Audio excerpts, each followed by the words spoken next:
नमस्कार. लक्षवेधीमध्ये आपल्या सगळ्यांचं स्वागत. मी प्रसाद काथे. दिवाळी तोंडावर आली आहे, पण शेतकरी अद्यापही मदतीच्या प्रतीक्षेत आहे. गेल्या 2 वर्षात विविध प्रकारची नैसर्गिक संकट महाराष्ट्रातल्या शेतकऱ्यांना अनुभवली.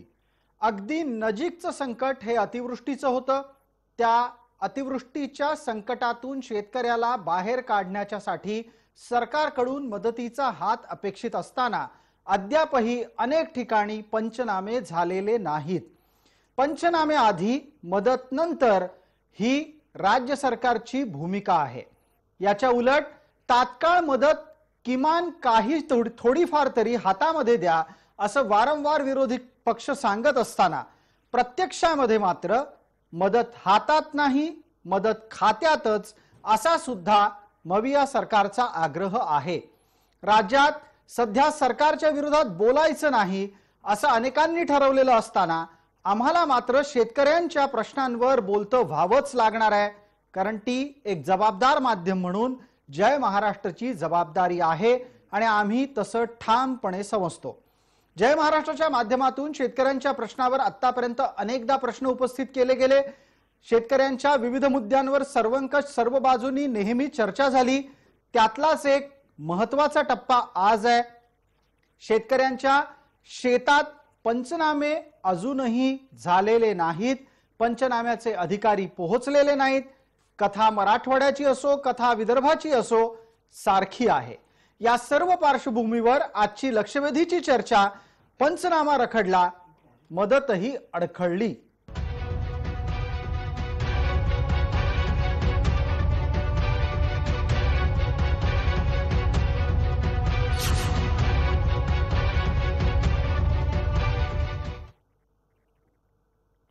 या चर्चेमध्ये आपल्याबरोबर सहभागी होणाऱ्या मान्यवरांचा आपल्याला पटकन परिचय करून देतो. आपल्या सोबत किसान सभेचे नेते आणि त्याचबरोबर मवियाचा एक घटक असलेले कॉम्रेड डॉक्टर अजित नवले आहेत. आपल्या सोबत शेतकरी आत्महत्या विरोधी चळवळीचे प्रमुख आणि शेतकरी आंदोलनावर नेहमी सक्रिय असलेले माणिकराव कदम आहेत. राजकीय भूमिका मांडण्याच्या साठी आपल्या सोबत भारतीय जनता पार्टीकडून प्रवक्ता प्रतिनिधी या नात्याने राम कुलकर्णी आहेत. आपल्या सोबत राजू शेट्टींच्या स्वाभिमानी संघटनेचे प्रदेशाध्यक्ष या नात्याने रविकांत तुपकर आहेत. मान्यवरांचं आपण चर्चेमध्ये स्वागत करूयात. सगळ्यात पहिल्यांदा माणिक कदम, आपल्याकडून मराठवाड्यातली आत्ताची स्थिती कुठल्याही पक्षीय अभिनिवेशाशिवाय जाणून घ्यायची आहे की अजूनही म्हणजे मान्सून परतल्यानंतर सुद्धा पंचनामे व्हायला काय अडचण आहे. अनेक शेतकऱ्यांनी आमच्यापर्यंत ही वेदना पोहोचवली की त्यांची पिकं वाहून गेली, शेतीतलं सकस किंवा कस असलेली जमीन वाहून गेली. आता उरलेल्या दगडधोंड्यांमध्ये सुद्धा अजून अधिकाऱ्यांचे पाय पडत नाहीत. अगदी बरोबर आहे. कारण महाराष्ट्र असेल, मराठवाडा असेल, ह्या मराठवाड्यामधल्या जवळपास 8ही जिल्ह्यामध्ये ही अतिवृष्टी झालेली आहे आणि ह्या अतिवृष्टीमुळे शेतकऱ्यांचं प्रचंड अतोनात नुकसान झालेलं आहे. परंतु अद्यापही बांधावर कोणत्याही प्रकारचा अधिकारी यायला तयार नाही आणि महाविकास आघाडीचे नेते मात्र म्हणतात की दिवाळीच्या अगोदर आम्ही शेतकऱ्यांना मदत देणार आहोत. पण मला एक साधा पडलेला प्रश्न आहे, दिवाळी 2 तारखेला दिवाळी आहे, दिवाळीच्या अगोदर हे पैसे मदत देणार कशी आम्हाला? अरे यांच्या आणि पंचनामे नाहीत. बीड जिल्ह्यामध्ये कालच एक बातमी आलेली आहे की त्या ठिकाणचे अधिकारी म्हणायला लागलेले आहेत पंचनामे झाल्याशिवाय आम्ही शेतकऱ्यांना मदत देऊ शकत नाही. म्हणजे याच्याकडे पंचनामे करण्यासाठी यंत्रणा नाही का? यांचे कृषी साहेब काय करायले? बिलकुल बिलकुल माणिक कदम, आपण आपली भूमिका अत्यंत पोटतिडकीने मांडत असताना माझी इतर मान्यवरांना छोटीशी आणि महत्त्वाची विनंती आहे. आपण जेव्हा बोलत नसाल तेव्हा कृपया आपले माईक बंद करावेत. आपण बोलायला लागाल तत्पूर्वी ते सुरू करावेत, जेणेकरून आपल्या बोलण्यामध्ये इतर कुठलाही आवाज जोडला जाणार नाही. आता माणिक कदम बोलत असताना इतर ठिकाणचेही आवाज प्रेक्षकांपर्यंत पोहोचतायत. माणिक कदम काय बोलतायत ते ऐकायला नीट येत नाहीये. माणिक कदम, आपण बोलत असताना शेवटचा मुद्दा असा मांडत होतात की अनेक शेती विषयक जबाबदार अधिकारी मंडळी आहेत कुठे? कृषी विभाग करतोय काय? कृषी विभागाच्या माध्यमातून महसुली यंत्रणेला सोबत घेत पंचनामे वेगवान पद्धतीने एव्हाना होऊन जायला पाहिजे होते. आणि मदतीचा पहिला टप्पा तरी यायला हवा होता. हे का झालेलं नाही? पंचनाम्यांच्यासाठी लागणारा उशीर हा नक्की व्यवस्थेतल्या आळसाचा भाग आहे का इच्छाशक्तीचा भाग आहे की जबाबदारी घ्यायचीच नाहीये? माणिक कदम.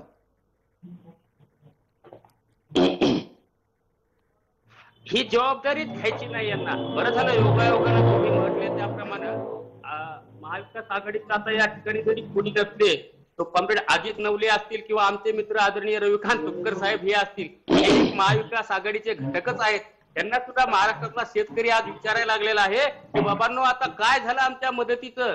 राज्यामध्ये रोजच्या रोज 10 ते 15 शेतकरी आत्महत्या करायला लागलेले आहेत आणि राज्यातले पुढारी मात्र त्या शाहरुख खानच्या मुलगा जेलमध्ये कशामुळे गेला याच्यावर मोठमोठ्यानं बोंबलायला लागलेले आहेत.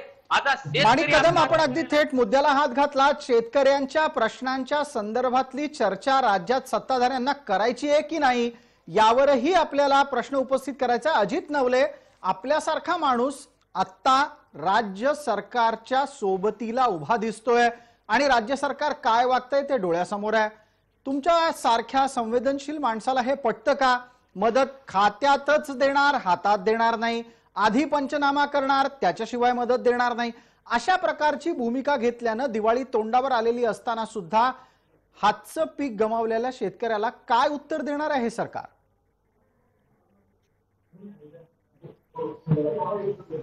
अजितराव, आपण माईक सुरू करून बोलणं मांडा आणि बाकीच्यांनी कृपया आपले माईक बंद करा. माणिकराव, आपण माईक बंद करा. अजित नवले बोलतात. आम्ही महाविकास आघाडीच्या बाजूने उभे आहोत आणि त्यांचे घटक आहोत हे माणिकरावांकडून ऐकून मला प्रचंड धक्का बसलेला आहे. आम्ही महाविकास आघाडीत कधी गेलो आम्हाला कसं कळलं नाही? आम्ही कधीही त्या घटक पक्षाचे नव्हतो. आमची कमिटमेंट शेतकऱ्यांबरोबर आहे. मी ज्या पक्षात आहे तो पक्ष सुद्धा सरकारमध्ये सामील नाही हे आपल्या सर्वांना माहित आहे. मराठवाडा विदर्भामध्ये प्रचंड उशीर हा पंचनाम्यांना झालाय. अजित नवले, आपण ज्या पक्षाचे आहात तो पक्ष सत्तेत सहभागी नाही हे मान्य केलं तरी आपल्या पक्षानं हे सरकार येत असताना घेतलेली भूमिका सगळ्यांना ठाऊक आहे. आज ती नाकारून कशी चालेल? आणि आज ज्या वेळेला शेतकऱ्यांच्या बाबतीत हे सरकार असंवेदनशील वागतंय तेव्हा तुम्ही जबाबदारी झटकू शकता का? नाही प्रसादजी, तुम्हाला माझा स्वभाव माहित आहे. पुराव्याशिवाय मी कधीच काही बोलत नाही. महाविकास आघाडी अस्तित्वात आली त्या दिवशीचं मतदानाचं सगळा चार्टर आपण काढून बघा.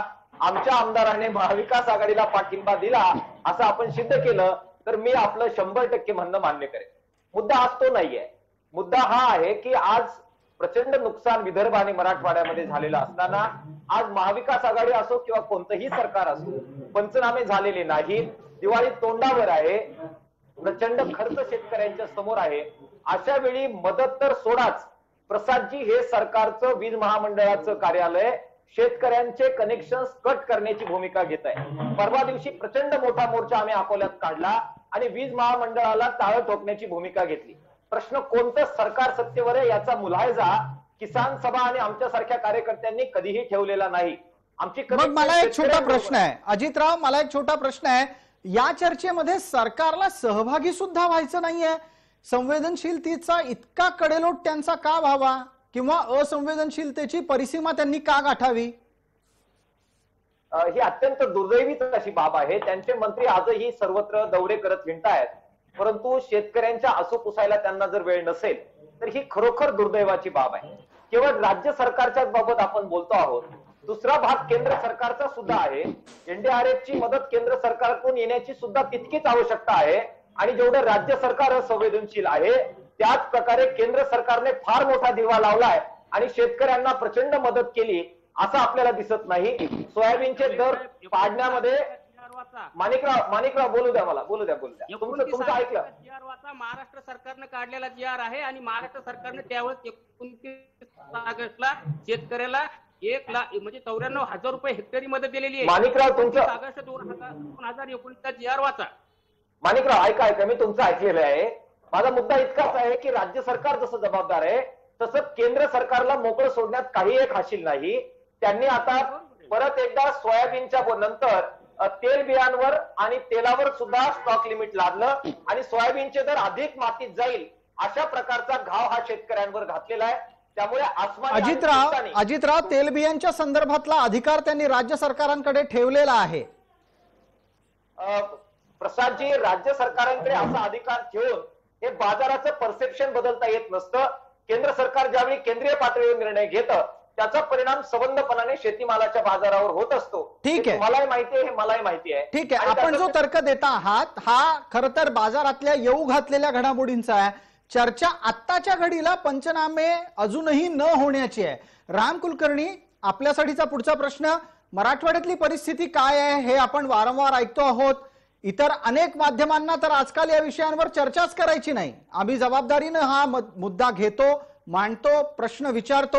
सरकार तर आता प्रश्नांना उत्तरं द्यायची सोडून अशा चर्चांमध्ये न येण्याची भूमिका घेऊ लागलेलं आहे. या सरकारला तुमच्या आसपासची परिस्थिती थेट सांगा की पंचनामे अजूनही का झाले नाहीत. मदतीला जर समजा आज होत नसतील पंचनामे तर मदतीला किती दिवस लागतील. प्रसादजी, मी सुरुवातीला जय महाराष्ट्र या वाहिनीचं कौतुक आणि अभिनंदन यासाठी करतो की आपण शेतकऱ्यांच्या प्रश्नावर विशेष चर्चा लावून धरली. खऱ्या अर्थाने सप्टेंबर महिन्यामध्ये जो पाऊस झाला, जी अतिवृष्टी झाली, त्या अतिवृष्टीमुळे मराठवाड्यातले साधारणतः 45 लाख हेक्टर जमीन उद्ध्वस्त झालेली. त्याच्यातली 11,500 हेक्टर जमीन नापीक झाली, जमिनीच्या नद्या झालेल्या आहेत. आणि सोयाबीन गेलं, कापूस गेलं, मूग गेला. केवळ शेतीच नाही तर शेतकऱ्यांच्या शेळ्या गेल्या, मेंढ्या गेल्या, कोठे वाहून गेले. एका एका जिल्ह्यामध्ये नाही म्हटलं तरी आजही साधारणतः 10 ते 12 लोकांचे प्राण त्या महापुरामध्ये वाहून गेले. गावाची गावं वेढली. सरकार पंचनामे का करत नाही? सरकारची नियत शेतकऱ्याच्या बाजूने नाही, शेतकऱ्याला मदत करायची नाही. ठाकरे सरकार हे केवळ घोषणा करतं आणि शेतकऱ्याला मदतीला येत नाही. माझा एक सवाल आहे या ठिकाणी. मी अजितजी नवले साहेब, शेतकऱ्यांचे कैवारी म्हणून तुम्ही आहात. वास्तविक पाहिजे होतं, शेतकऱ्याचं दुःख पाहायला पाहिजे होतं आणि मग शेतकरी झाला, त्याचे संसार कसे उद्ध्वस्त झाले आणि सरकार हे पंचनामे का करत नाही? मला असं वाटतं की पंचनामे केले तर नुकसानीचे खरे आकडे प्रसादजी समोर येतील. आजही सरकारच्या आकड्यानुसार 36 लाखाचा आकडा मराठवाड्यातला हेक्टरचा आहे, पण खरे आकडे येतील आणि आपल्याला मदत द्यावी लागेल. एकट्या मराठवाड्यामध्ये 10,000 कोटीपेक्षा अधिक शेतकऱ्यांचं, सर्वसामान्य जनतेचं नुकसान झालंय आणि या सरकारनं महाराष्ट्राला 10,000 कोटी रुपये दिलेत आणि देता देता काल जो अध्यादेश काढला त्या अध्यादेशामध्ये असं सांगितलं की अगोदर पंचनामे करा. अहो, तुमचा तलाठी यायला तयार नाही, ग्रामसेवक यायला तयार नाही, तुमचा नायब तहसीलदार अजून ते गावागावात पोहोचलेच नाहीत. कारण बिलकुल बिलकुल. थोडक्यात काय तर जी व्यवस्था या सगळ्यासाठी जबाबदार आहे ती व्यवस्था डिम्म आहे, हालायचं नाव घेत नाही. रविकांत तुपकर, आपल्याकडची परिस्थिती सुद्धा काही फार वेगळी नसणार आहे. मुद्दा हा आता राहिलेलाच नाही की व्यवस्था का हलत नाहीये. मुद्दा हा आहे की या व्यवस्थेला हाकणारे कुठे आहेत. लोकशाहीमध्ये प्रशासनाच्या वर राजकीय कार्यकर्ते आणि राजकीय नेते असतात. या राजकीय नेते मंडळींना सुद्धा आपल्या हाताखालच्या कृषी, महसूल या विभागातल्या यंत्रणांना कार्यान्वित करायचं नाहीये का? हा आळस आहे की जबाबदारी झटकण्याचा प्रकार आहे? रविकांत तुपकर. मुळामध्ये महाविकास आघाडीच्या म्हणजे राज्य सरकारच्या मंत्री असतील किंवा लोकप्रतिनिधी असतील, यांना हे पैसे शेतकऱ्यांना आता दिवाळीपूर्वी यांच्या खात्यात हे देणार नाहीयेत आणि त्यांनी घोषणा जरी केली. आपल्या चॅनलवर मागे आपली डिबेट झाली, परंतु परिस्थिती अशी आहे की हे सगळं अधिकाऱ्यांवर ढकलायचं म्हणजे मदत द्यायचं यांच्या जीवावर आलेलं आहे. पंचनामे रखडले बाबा, हे पंचनामे झाले नाही म्हणून आम्ही मदत देऊ शकत नाही, असा केविलवाणा आहे यांचा प्रयत्न आहे. लोकप्रतिनिधींना जीवावर आलं की हे सगळं खालच्या लोकांवर ढकलून देतात. मला सांगा, एखाद्या मंत्र्याने जर कडक शब्दात आदेश काढले आणि जो पंचनामे वेळेच्या आत करणार नाही त्याला सस्पेंड करू असा फतवा काढल्यावर काय पंचनामे करणार नाही? काय मजा नाही यांची? परंतु द्यायची नियत नाहीये. म्हणजे एका बाजूला शेतकऱ्यांना पैसे द्यायचे असले की यांच्या तिजोरीत पैसा नसतो, परंतु आमदारांचे पगार वाढवायला पैसे आहे, नोकरदारांचे महागाई भत्ता द्यायला पैसा आहे. सांगा ना नोकरदारांना, महागाई भत्ता आम्ही 1 वर्ष लेट देतो, तुमचे पगार आम्ही 2 वर्ष लेट देतो. वसंतदादा पाटील मुख्यमंत्री असते तर काय केलं असतं? स्वर्गीय वसंतदादांची आज त्यानंतर आठवण येते की ते मुख्यमंत्री असते तर पहिले शेतकऱ्यांना उभं केलं असतं. आमच्या जिल्ह्यातलं उदाहरण तुम्हाला सांगतो. 7.5 लाख हेक्टरच्या 13 पैकी 5 लाख हेक्टर पूर्ण उद्ध्वस्त झालेलं आहे. तरी पंचनामे नाही, तरी मदत नाही. सरकारला किती शेतकऱ्यांच्या आत्महत्या झाल्यावर खऱ्या अर्थानं जाग येणार आहे? आणि दुसऱ्या बाजूला जो मुद्दा आता कारण लोड शेडिंग चालू केलं शेतामध्ये यांनी, आता वीज कनेक्शन कापायला चालू केलं. आर्यन खानच्या मुलावर चर्चा करायला वेळ. नवाब मलिक रोज 8 दिवस झाले आम्हाला ते नवाब मलिक बघून बघून कंटाळा आलाय. मुख्य प्रश्नांपासून लक्ष विचलित करण्यासाठी असे मुद्दे बाहेर काढायचे आणि त्याच्यावर जबाबदार लोकांनी बोलायचं. या राज्यातले अतिशय 50-50, 40-40 वर्ष राजकारणात घातलेले लोक आर्यन खानच्या विषयावर बोलत असतील तर हे महाराष्ट्राला अपेक्षित नाहीये. हा शाहू फुले आंबेडकरांचा महाराष्ट्र आहे, यशवंतराव चव्हाण यांचा महाराष्ट्र आहे, हा छत्रपतींचा महाराष्ट्र आहे. लाज वाटली पाहिजे राज्यकर्त्यांना. कारण या 9 महिन्यामध्ये 775 शेतकऱ्यांनी विदर्भात आत्महत्या केल्या. किती शेतकरी मेल्यावर जाग येणार आहे? मी तुम्हाला सांगतो. या रविकांत तुपकर, या सगळ्या व्यवस्थेच्या दरम्यान आणखीन एक महत्वाचा मुद्दा उपस्थित करायचा आहे. त्यानिमित्तानं कॉम्रेड नवलेंना बोलतं करतो. अजितराव, राज्य सरकारच्या माध्यमातून दिली गेलेली मदत इतकी काही प्रचंड आहे असं सांगितलं जातं. आपण स्वतः महाराष्ट्राच्या मुख्यमंत्र्यांच्या तोंडचे शब्द ऐकले असतील तर आपल्याला असं वाटायला लागतं की अबोबो किती मदत दिली, 10,000 कोटी रुपयाचं पॅकेज दिलं असं ते सांगितलंय. प्रत्यक्षात हे पॅकेज आहे कितीचं, यातले मिळणार किती रुपये? तुमच्या लेखी तुम्ही गणित करून पाहिलं असेल तर तुम्ही सांगा. यानंतर माणिकराव कदमांसाठी याच अनुषंगाने प्रश्न असणार आहे. आधी अजितराव. प्रसादजी, आरेपच्या निकालांनी जास्त दिलं हे बरोबर आहे, परंतु त्याची तुलना जर केली तर हे अत्यंत अल्प आहे आणि यातून शेतकऱ्याचं नुकसान हे बिलकुल भरून निघणार नाही ही वस्तुस्थिती आहे. शेती जी प्रचंड वाहून गेली, पिकं त्याचबरोबर शेतीची माती वाहून गेलेली आहे, बांधबंदिस्ती तुटलेली आहे. आता आपले मित्र रामजी म्हटले त्याप्रमाणे जनावरांचं नुकसान झालेलं आहे. त्यामुळे अतोनात नुकसान झालेलं असताना जी मदत जाहीर केली ती तुटपुंजी आहे असंच आपल्या सर्वांना म्हणावं लागतंय. आणि म्हणून त्याच्यावर समाधान आमचं कुणाचंही नाही. आणि जी जाहीर केली ती सुद्धा प्रचंड उशिरा जर ते देणार असतील, आम्हाला गरज आहे त्यावेळी ती येणार नसेल, तर मला असं वाटतं की हे अजित नवले एकच मिनिट. अजित नवले एकच मिनिट. आपण थेट पुढच्या मुद्द्यावर पोहोचलात त्याबद्दल धन्यवाद. शेतकऱ्याला अतिवृष्टी झाल्याच्या नंतर किती दिवसात मदत मिळायला हवी होती? आता जवळपास आठवड्याभरामध्ये दिवाळी सुरू होईल, अजूनही मदत नाहीये. ही मदत किती हवी होती? हेक्टरी किती अपेक्षित करता? कधी मिळायला हवी होती? आम्ही सर्वांनी मिळून मागणी केली होती की किमान 50,000 रुपये हे प्रति हेक्टरी पहिला हप्ता म्हणून द्या आणि नंतर पंचनामे केल्यानंतर 50,000पेक्षा जास्त नुकसान जर झालं असेल तर ते सुद्धा तुम्ही शेतकऱ्यांना भरून द्या. याच्याबद्दल आमच्या बहुतांशी शेतकरी नेत्यांचं, कार्यकर्त्यांचं एकमत होतं. 50,000 रुपयाने सुद्धा ही आमचं झालेलं नुकसान हे भरून येणार नाहीये प्रसादजी. कारण ज्यावेळी शेती वाहून जाते ती परत पूर्ववत करण्यासाठी जो खर्च येतो तो अमाप अशा प्रकारचा खर्च असतो.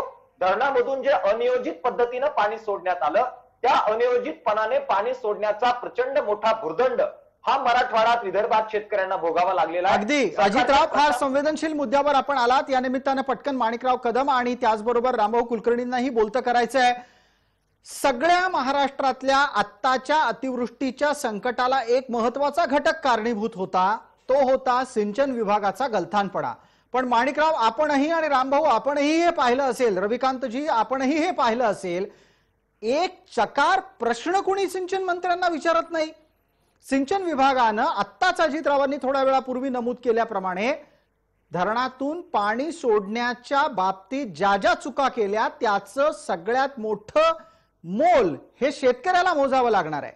आणि माणिकराव, याबद्दल सिंचन मंत्री काय करतायत असा प्रश्नही कोणाला विचारावासा वाटत नाही. आणि सिंचन मंत्र्यांना तर काय कुणास ठाऊक पडलंय, कुठल्या विभागाचा आपण मंत्री आहोत याचा पूर्ण विसर असल्यासारखंच ते वागतायत. माणिकराव.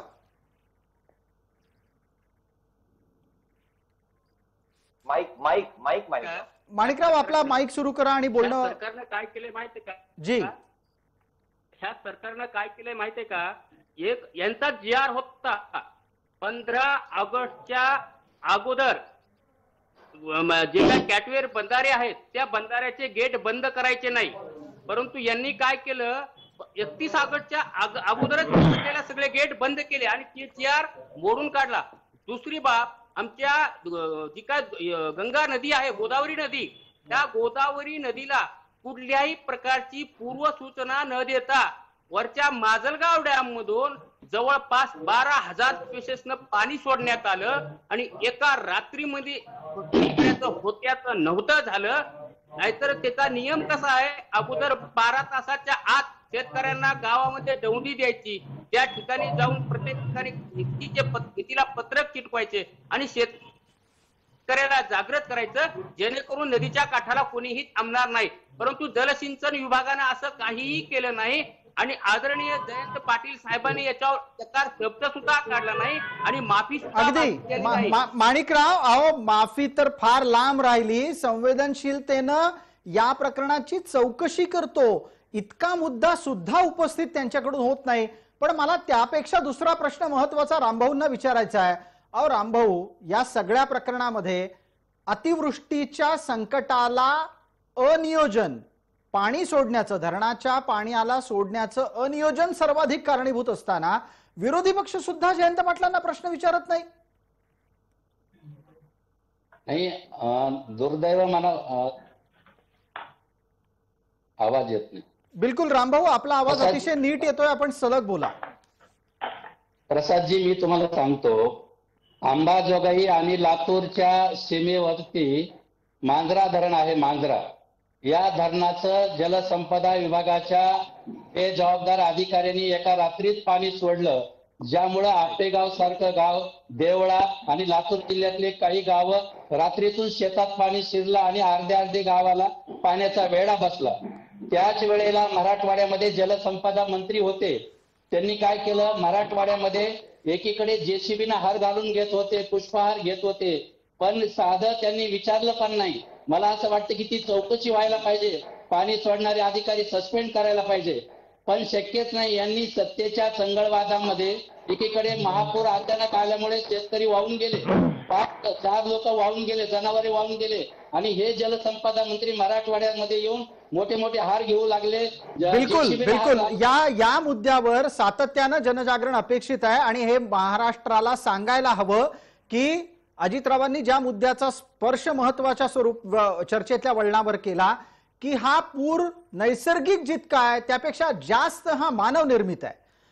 जलसंपदा विभागाच्या चुकीच्या धोरणांमुळे शेतकऱ्याच्या शेतात पाणी घुसलंय, त्याचं कष्टाचं पीक उभं होत्याचं नव्हतं झालं. रविकांत तुपकर, तुमच्याकडून तरी किमान या प्रश्नी सिंचन विभागाला जाब विचारला जाणार आहे का आणि जाब कायदेशीररित्या विचारला जाणार आहे का? आपण सुद्धा चर्चेत आपली मतं मांडून नंतर गप्प राहणं आता परवडणार नाही. नाही, असं अजिबात होणार नाही. आम्ही फक्त चर्चा करत नाही तर वेळोवेळी स्वाभिमानी शेतकरी संघटनेच्या माध्यमातून असतो. मी गेल्या वेळी पण मंत्र्यांना लिहिलं होतं की धरणाच्या भिंतीवर ज्या वनस्पती असतात त्या काढण्यासाठी पैसा दरवर्षी येतो. हा पैसा खाऊन घेतला जातो आणि कागदावर काढला असं दाखवलं जातं. त्या वनस्पतींची मुळं धरणाच्या भिंतीमध्ये जातात, भिंती पुकारतात आणि धरणं फुटतात. अशी उदाहरणं महाराष्ट्रामध्ये यावर्षी अनेक ठिकाणी झालेली आहे. बिलकुल. दुसऱ्या बाजूला नद्यांचं खोलीकरण करणं खूप महत्वाचं आहे. आज नद्यांचं खोलीकरण नसल्यामुळे नदीकाठची सगळी शेतं वाहून गेली, त्या जमिनी खरडून गेल्या, 5-5, 10-10 फूट विहिरी बुजून गेल्या, मोटारी वाहून गेल्या. आता त्या जमिनीच्या पोत करण्यासाठी, त्याच्यात गाळ टाकण्यासाठी सरकारनं वेगळी मदत केली पाहिजे. म्हणजे पीकही गेलं, जमीनही शेतातली पूर्ण वाहून गेली, विहिरी गेल्या, त्याच्यासाठी वेगळी मदत खरडून गेलेल्या जमिनीसाठी करणं गरजेचे आहे. आणि जसं नवले साहेब बोलले, राज्य सरकारनं थोडं मन मोठं करावं आणि केंद्रानं फक्त मूठ देऊन गप्प बसू नये. महाराष्ट्र हा केंद्राचा सुद्धा भाग आहे, भारताचा भाग आहे. आपत्ती व्यवस्थापनातून गुजरातला मदत करता येते कुलकर्णी साहेब, इकडे काय मदत करता येत नाही यांना. यावर लगेच राम कुलकर्णींचं उत्तर. रामभाऊ उत्तर द्या. केंद्र राज्याच्या एकूणच संकटात मदत करताना दुजाभाव करताय का? केंद्र सरकार महाराष्ट्र राज्यातील शेतकरी असोत की ज्या ज्या वेळी संकट आलं, नैसर्गिक संकटात, अशा वेळेस मदत करतं. सुरुवातीला आपल्याला जी हक्काची मदत आहे तीच अजून पदरात नाही. काळी दिवाळी करायची. रविकांतजी तुपकर, तुम्ही अभ्यासक आहात, अतिशय चांगलं मांडलं, पण शेतकऱ्याची काळी दिवाळी आता हे त्या सरकारची जबाबदारी आहे का नाही? सुरुवातीला प्राथमिक अवस्थेमध्ये, नंतर काय माणसं मेल्यावर मदत देणार आहे का? पहिले यांनी कराल मग यांनी करा, हा लहान लहान पोरांचा खेळ आहे का? अहो याच्यातला एक तपशील पुरवावा लागेल. त्या चर्चेतला पुढचा मुद्दा तो असेल आणि रविकांत तुपकर आणि रामभाऊ कुलकर्णी दोघांसाठी तो महत्वाचा आहे. अद्यापही राज्य सरकारकडून केंद्राकडे मदतीचा प्रस्तावच गेलेला नाही, तर केंद्र सरकार मदत करणार कशी, हा एक महत्वाचा मुद्दा नुकताच अर्थ राज्यमंत्र्यांच्या माध्यमातून मांडला गेलेला होता. मला अजितरावांना पटकन बोलतं करायचंय. अजितराव, आत्ताची परिस्थिती आहे, आई जेऊ घालीना, बाप भीक मागू देईना. नाही प्रसादजी, दोन्हीही सरकार या प्रश्नाच्या बाबतीमध्ये गंभीर व्हावं, त्या दोघांनाही सद्बुद्धी यावी आणि तुमच्या चर्चेला सुद्धा यश येऊन महाराष्ट्राच्या या प्रश्नाकडे दोन्ही सरकारचं लक्ष जाऊन आमच्या शेतकऱ्यांच्या ताटामध्ये मदतीचा जो हात आहे तो दिवाळीपूर्वी यावा असं आव्हान मला दोघांनाही करायचंय. कोण अगोदर देतंय, कोणाचा प्रस्ताव अगोदर गेलाय, कोणाचे पंचनामे झालेत, याच्याशी आम्हा शेतकऱ्यांना काही देणं घेणं नाही. सत्तेवर तुम्ही दोन्ही सरकार आहात, त्यामुळे शेतकऱ्यांना मदत करा अशी विनंती आम्हा सर्व शेतकरी नेत्यांना त्या दोन्ही सरकारांना करायची. बिलकुल अजितराव, आपण अत्यंत मर्यादित शब्दात आपली भूमिका मांडली त्याबद्दल धन्यवाद. वेळ मर्यादा असल्यानं आपल्याला या चर्चेला इथेच विराम द्यावा लागतोय. आपण सर्व मान्यवर या चर्चेत सहभागी झालात त्याबद्दल आपले मनपूर्वक आभार. जाता जाता एका महत्वाच्या गोष्टीचा पुनरुल्लेख करणं गरजेचं आहे. दिवाळी तोंडावर आलेली आहे. दिवाळी फक्त शहरी भागातल्या लोकांची नसते, ती प्रत्येकाची असायला हवी, ती प्रत्येकाची गोड व्हायला हवी. याच्यासाठी मवियानं संवेदनशील व्हायलाच हवं. केंद्राकडे प्रस्ताव कधी पाठवायचा, केंद्राकडून पैसे किती मागायचे याचं तर्कसंगत आणि योग्य प्रकारचं कार्यान्वयन सुद्धा अपेक्षित आहे. हे जर नाही झालं तर काळी दिवाळी ही शेतकऱ्याच्या नशिबात येईल. तशी येऊ देऊ नका. शेतकऱ्याची दिवाळी सुद्धा गोड करा, कारण सत्तेत बळजबरी येताना मवियानं स्वतःला शेतकऱ्याची पोरं असल्याचा दावा केलाय. तूर्तास या लक्षवेधी चर्चेत इतकंच. सर्व प्रेक्षकांना जय महाराष्ट्र.